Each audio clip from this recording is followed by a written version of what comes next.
Fight కూడా ఉందమ్మా అన్నారు. సర్లే నీకెవరు తర్వాత అందరూ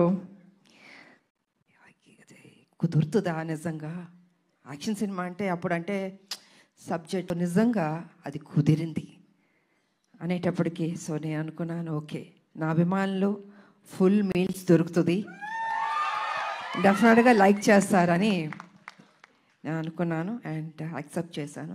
షూటింగ్ వెళ్ళాం, అద్భుతంగా వచ్చింది. యాక్షన్ సీన్ చేస్తున్నప్పుడు కొంచెం అందరూ టెన్షన్ పడ్డారు. అంటే యంగర్ డేస్లో అయితే అలా అలా చేసుకుంటూ వెళ్ళిపోయాం. ఇట్ ఇస్ లిటిల్ ఛాలెంజ్ నాకు ఇప్పుడు. కానీ నాన్న మీరెవ్వరూ టెన్షన్ అవ్వద్దు, మీరు కామ్గా కూర్చోండి, నేను చేస్తాను, తర్వాత మీరు చెప్పండి అన్న. సరే మొత్తం ఫైట్ మాస్టర్ వాళ్ళు వీళ్ళు వచ్చారు, రెడీ చేశారు. ఫస్ట్ షాట్ ఇది అని ఫైట్ మాస్టర్ చెప్పాడు. చూశాను ఒకసారి, టేక్ అన్నాను.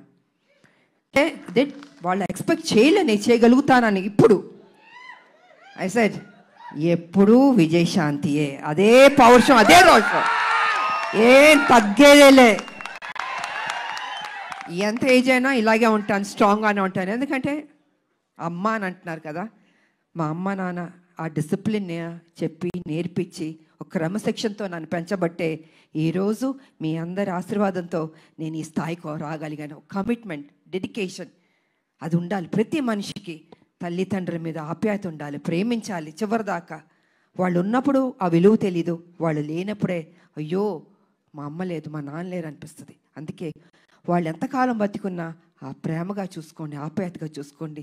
అదే మీకు శ్రీరామ రక్ష అని మీ ఇప్పుడు జనరేషన్కి నేను చెప్పదలుచుకుంది. కాబట్టి